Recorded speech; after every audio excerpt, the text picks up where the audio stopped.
I'm going to teach you how to do frottage.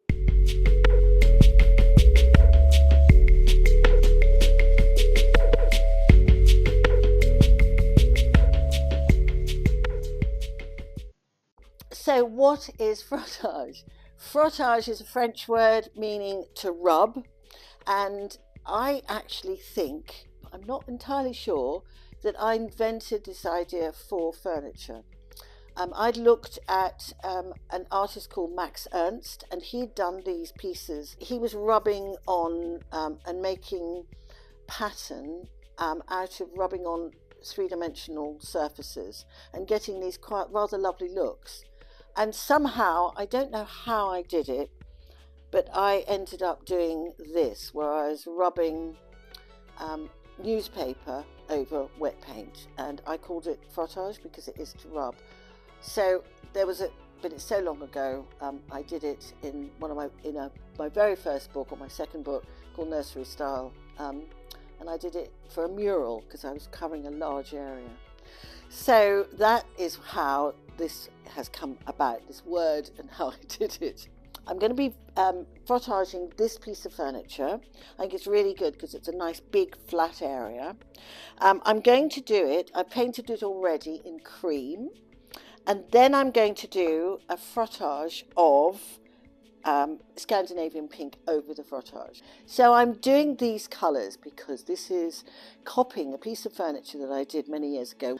It was a table, and the inspiration was a Swedish piece of furniture that I'd seen, a very old piece of Swedish furniture, and I loved it. I thought it was really gorgeous. So I started with the pink and the yellow, or Scandinavian pink and the cream, and then I went, oh, I don't really quite like this. This is not working. And so then I remembered this Swedish piece of furniture, and then I did the Aubusson blue on it. So there was going to be 3 layers of this, and then I thought, this is fabulous. So I did the first coat with cream, as I said, and now I've got Scandinavian pink. For this, I will need, it's really good to have one of these. This is a mix mat. It's not essential. It just makes it easy to mix and play. I've got some water, I've got wax, and then the very important thing is I've got newspaper. So what I've already done is I've done a little test at the side. Whenever I'm doing a piece of furniture, I don't tend to start at the front because everything is different. You might have done it on a other piece of furniture and it's worked beautifully, and on this one it's not going to work, so I always test it out. So I've done something down the side here. So to start, I'm mixing some Scandinavian pink and some water. Now, how much water depends on so many things. It depends on how absorbent this is, and you have to test that. And I'm going to put my glasses on now because you have to see what I'm doing. So I'm going to do sections. I'm going to do this bit first. So if I can see the background through there, I must have enough water in there to be able to see the cream underneath. Now I'm going to take a piece of newspaper. I should be really quick with this, but it's not going to be very quick. Crumple it up and then open it out. So some people think that I use this as a rag, like the old-fashioned ragging. I'm not. I'm doing this, and then you need a flat surface. So either your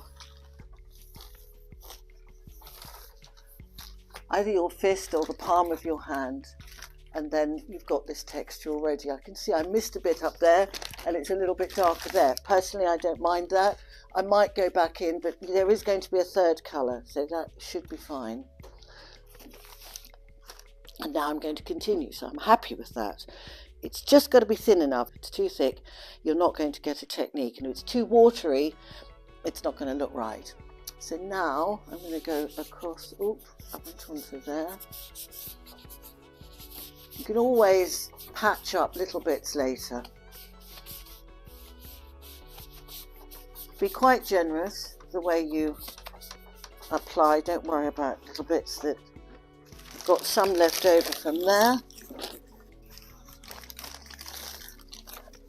Be careful that you don't get finger marks. So if you do that, oh, it didn't come on, but it can do. You've got to be careful.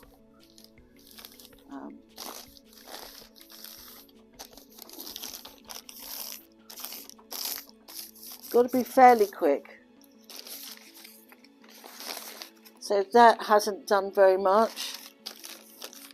Just try doing that again. It might be a bit thin there, but I think this is okay. So I'm adding paint and water together so that I feel that it's the right consistency, that it's thin enough and watery enough, and so it won't be too opaque. It must have that translucency. So, so paper in hand, brush in hand, and I'm now going to do the next layer. To avoid getting any lines here, I usually try to work wet into wet, and if it's not, you can always sort of slightly fudge it. So I think we get away with that. The paper will only absorb so much paint, so you'll have to get a new piece.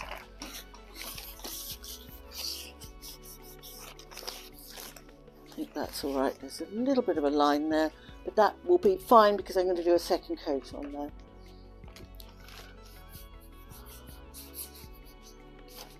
I'm going to go over this, and I can always wipe that off later. Otherwise you'll spend too much time working around the door furniture. Really, before you start, you should have lots of bits of paper ready. You don't want to be stopping halfway through.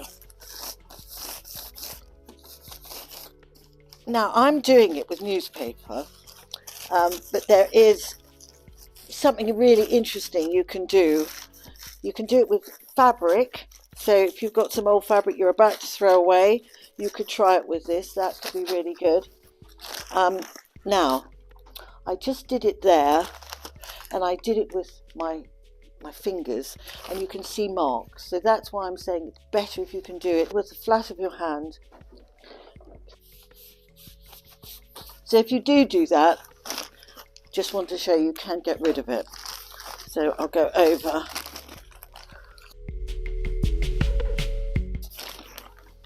So it's a little bit thinner there, so you can always go back into it.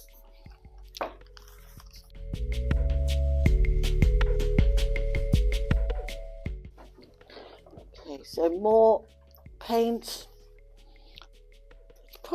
I'm probably using about 50-50, but don't take that as something you're going to do, because it might mean that actually you need less paint or more water, whatever.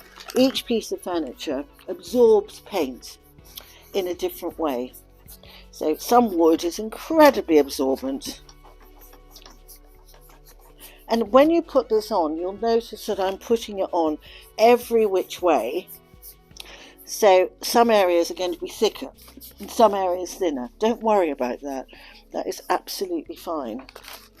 As long as it's, I suppose, I'd say, evenly uneven.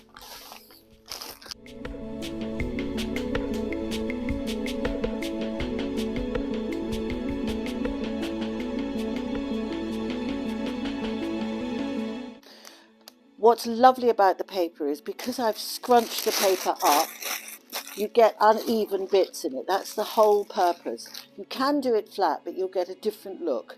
I love it when you do this scrunch look. Because of that, it doesn't go completely flat and you get lots of lovely texture.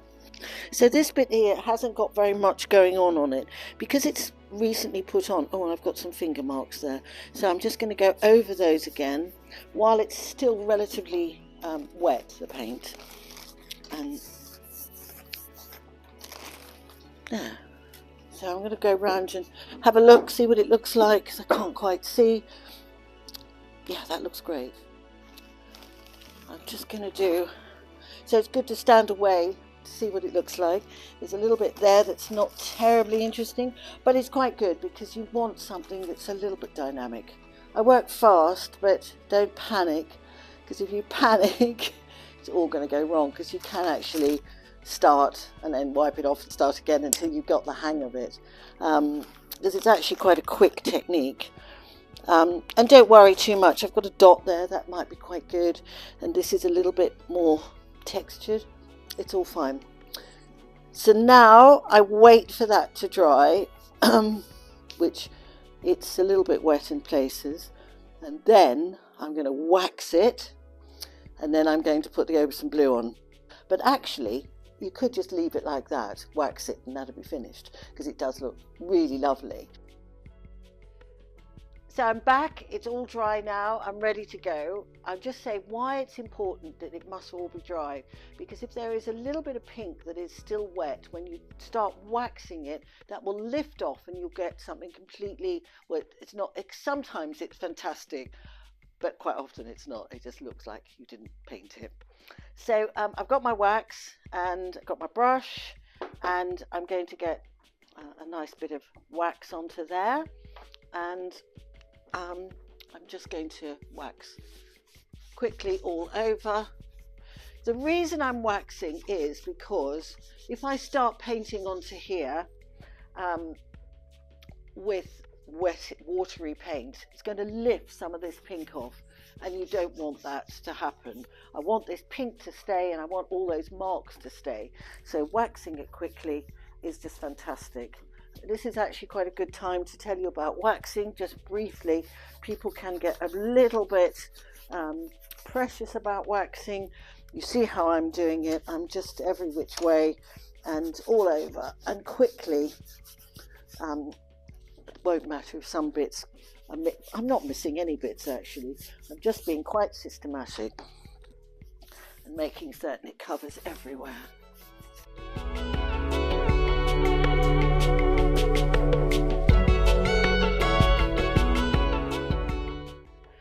So I'm not going to wipe it, as long as it's not really thick in places, that should be absolutely fine. Just sort of feel it, it feels good. What you're just doing is creating a seal. So next step, Aubusson Blue, water and a brush, same thing. Paint onto there, and then making certain it's nice and translucent. But not too translucent, otherwise it's not going to have the required look. I think I want it to look quite Aubusson Blue, so not too much of the pink shows through. I've got all these ready.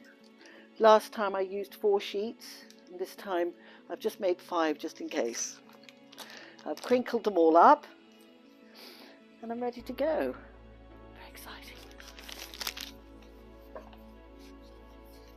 Good, because I can see the pink underneath. It's not covering completely, but it's covering quite well.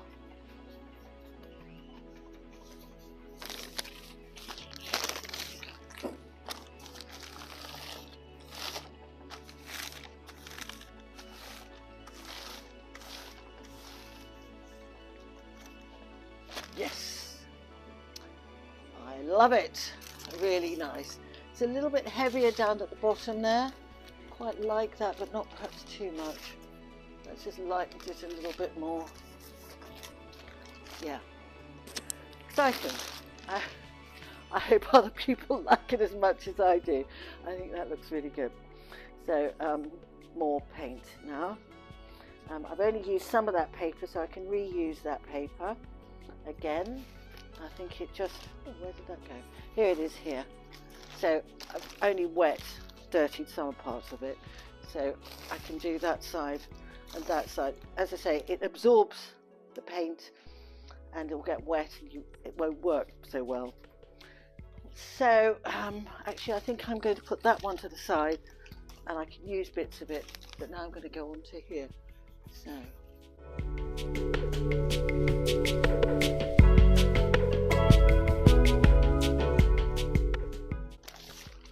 oh gosh, that's looking gorgeous. I quite like that in there, actually.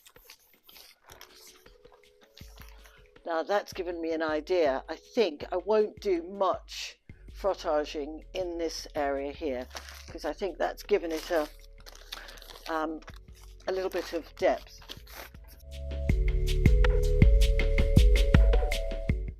can't hang around too much. Not too much thinking and worrying, just getting on with it. Thinking is overrated. If you think too much, you won't get on with it, and then you'll worry about it, and then it'll all be over and it'll be too dry. So you've got to get on with it. A bit more paint.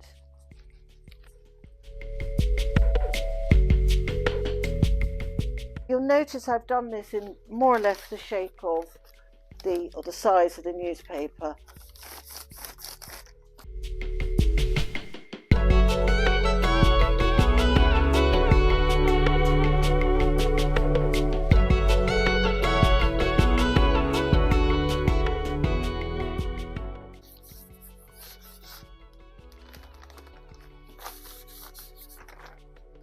Oh, that's gone very big. I probably used too much water. So what's great is don't panic, it's fine. I'll just go back into there.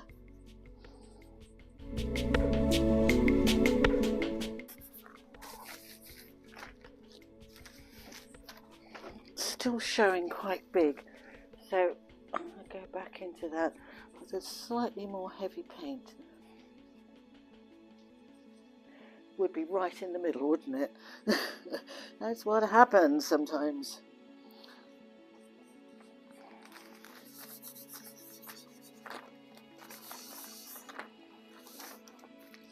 What I'm going to do is I'm going to put it on and leave it there for a little bit so that it's not coming off so quickly.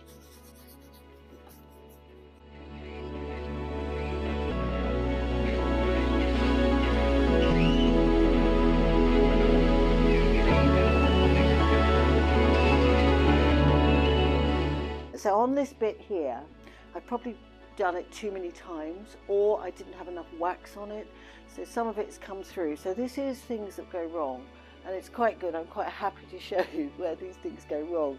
But because it has gone wrong there, it's taking off too much.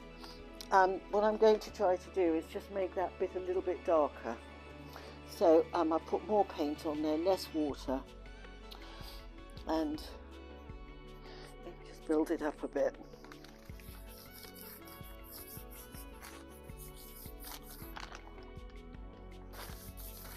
So what's happening every time is you're getting quite a lot coming off. What I think I'm going to do is I'm going to leave it and go back into it a little bit later. So although it's quite strong and dark there, I think it might be okay. I need to have it darker. Oh, that's working. No, I don't like that. So I think what's happened is some of the pink has come off. So it's getting too light. But I could try putting some back onto there. I think it's fine anyway. The one thing you have to do is always step back and not worry too much, because I think you start getting involved in one tiny area, and actually you need to step back and look at it, and actually that's fine. You see it, you know what happened, no one else will. And so I'm going to see if it works. It might not, and if it doesn't, I might just redo that panel, which won't take that long. But basically that's it. I will wax over that again when it's all completely dry. And then that's it, it's all finished. And I hope you will like it. I think it's fantastic.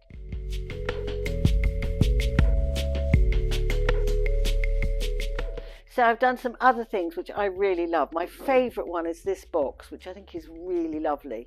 So I did it with graphite, that was my first coat. And then over it, all it is, and it looks like marble, doesn't it? It is so, I just love it. So I did over it Paris grey. I thought I wanted a sort of like black white marble, but if you put white on it, it's just like, ooh, too contrasty. So yeah, I think it looks fantastic because it's like marble and so simple to do. And I did the opposite. It's a little more subtle, but it is really lovely. And that was Old White with, again, Paris Grey over it. But it does look really good, and like it's a sort of white marble. I could have done it. I think it needs a bit more contrast to it. But the great thing is that even now, I did this probably about a year or two ago, I could redo it and just put another bit of black over it, or grey, or whatever, dark grey I could mix. So there's those there. And those are, I love. This is probably one of my most favourites. So this is in one of my books. It's in Paint Everything. So I was experimenting a little. So I painted it with Paris Grey, then I put Greek blue, and then I finished it with Napoleonic blue. And I did the frottage, and at some point I did a lino cut on it. Here is the lino cut, and it was the stupidest thing. I was just going to experiment to see if it worked. It was actually a cup of tea that I, in a sort of flowery teacup, and I just wanted to see if it worked. And I did it, and I went, oh my goodness, because you would never think that that is a flowery teacup, but it sort of works very well. Got this slightly offbeat, off-centre oval, and this circle, it just looks really, I like it anyway. Also in this book is another one which is very, very different. It's English yellow with Provence on it, and it does look, well, it goes very green, which is amazing, and it's quite out there and crazy. And I did this one recently too. This is very strong again, but you know, it's where you're doing it and how you want it to look. This could look amazing against a very dark wall. So this was Emperor's Silk with, I think it was Napoleonic blue over it, and it's very, very strong, but wow, quite an impact, eh? So it's all about colour. It's all about colour. The technique itself is really quite simple, but it's all about colour, how you make that colour work. So I hope this has inspired you to do more frottage.